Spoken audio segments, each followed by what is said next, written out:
Budget सत्र के इस हफ्ते संसद के दोनों सदनों में कामकाज प्रभावी तरीके से चला। राज्यसभा में प्रश्नकाल के दौरान सूचना और प्रसारण मंत्रालय से जुड़े प्रश्नों के जवाब दिए गए। सरकार ने कहा कि फैक्ट चेक करने का अधिकार केंद्र सरकार की एजेंसियों के पास ही है।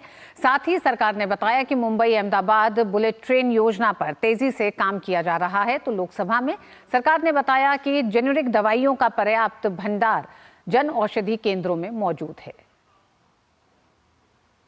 कि दोनों सदनों में शुक्रवार को बिना किसी व्यवधान के जमकर कामकाज आगे बढ़ा। राज्यसभा में प्रश्नकाल के दौरान सूचना और प्रसारण मंत्रालय से जुड़े प्रश्नों के जवाब में राज्यसभा में केंद्रीय सूचना और प्रसारण मंत्री ने बताया कि केंद्र से संबंधित किसी भी तथ्य की सही जानकारी और फैक्ट चेक करने का अधिकार केंद्र सरकार की एजेंसियों के पास ही है और होनी भी चाहिए। All the ministries, all the departments of the government of India, who is the right authority to say whether a data or an information related to a particular ministry or particular department should not be given by anybody other than the ministry or department. Our point is anything related to the government of India, only the government of India can say whether it is a correct fact or wrong fact, sir. Rajya Sabha में सूचना और प्रसारण राज्य मंत्री doctor L Murugan ने कहा कि OTT platform के मामले में सेल्फ सर्टिफिकेशन नीति को अपनाया गया है। इस प्रक्रिया के तहत ओटीटी प्लेटफॉर्म पर उम्र के लिहाज से यह बताना होता है कि किस उम्र के लिए वह कंटेंट बनाया गया है, लेकिन ओटीटी प्लेटफॉर्म पर गलत कंटेंट दिखाने पर उसके खिलाफ कार्रवाई का प्रावधान है और हाल ही में आईटी कानून के तहत ऐसे तमाम मामलों में कार्रवाइयाँ की गई हैं। In OTT self-certification brought up for the content classification, sir, for you unrestricted access regarding of age and is family friendly. UA plus 7 per aged around 7 years and above can be viewed person under the age of 7 years with parental guidance. Rajya Sabha में केंद्रीय rail मंत्री ने बताया कि Mumbai Ahmedabad bullet train योजना तेजी से काम कर रही है और इस पर 320 किलोमीटर पर पिलर से लेकर अन्य कार्य पूरे कर लिए गए हैं। साथ ही टनल का काम भी तेजी से चल रहा है और 8 नदियों पर ब्रिज भी तेज गति से निर्माणाधीन है। इस प्रोजेक्ट पे बहुत तेजी से काम चल रहा है। करीब 320 किलोमीटर का काम, पिलर्स का काम कंप्लीट हुआ है, वायडक्ट बनाने का काम कंप्लीट हुआ है। एक अंडर सी टनल जो ठाणे क्रीक में करीब जमीन से करीब 50 मीटर गहरी समुद्र के नीचे से उस टनल का काम भी चालू हुआ है। 8 के 8 नदियों के ऊपर ब्रिज का काम बहुत अच्छी एडवांस स्टेज में है। स्टेशंस का काम भी बहुत अच्छा एडवांस स्टेज में और करीब सारी दुनिया में इस बात की चर्चा भी है कि भारत में काम बहुत अच्छा तेजी से चल रहा है और कई नए इनोवेशंस इसमें हुए। उधर लोकसभा में प्रश्नकाल के दौरान कई अहम सवालों के उत्तर दिए गए।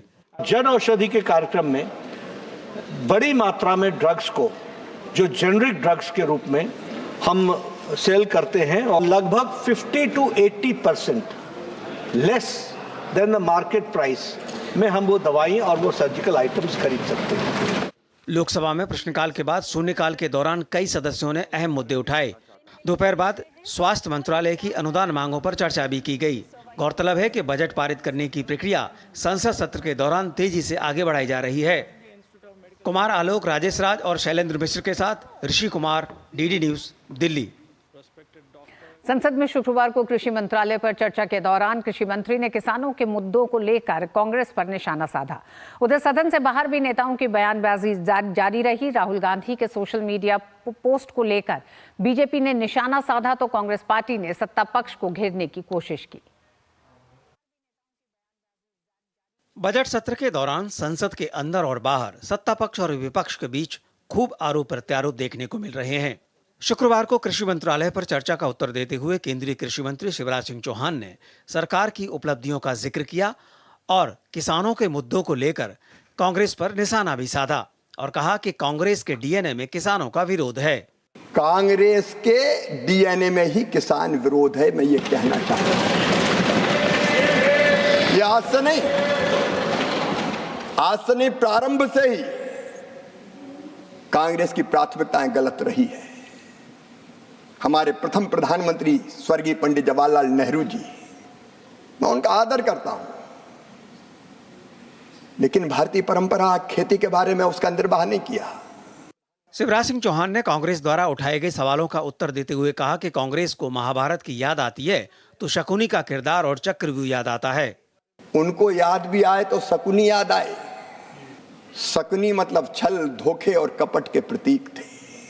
अब कांग्रेस को क्यों चक्रव्यूह, सकनी, चौपड़ ये याद आते हैं। माननीय उपसभापति जी, जब महाभारत काल में हम जाते हैं तो हमें तो भगवान श्री कृष्ण याद आते हैं। इधर सदन से बाहर संसद परिसर में भी नेताओं की बयानबाजी जारी रही। राहुल गांधी के सोशल मीडिया पोस्ट को लेकर बीजेपी ने निशाना साधा तो कांग्रेस पार्टी ने सत्ता पक्ष को घेरने की कोशिश की। राहुल गांधी बताएं कौन अधिकारी ने इनको इनसाइडर में फोन किया। ये भ्रम मत फैलाएं।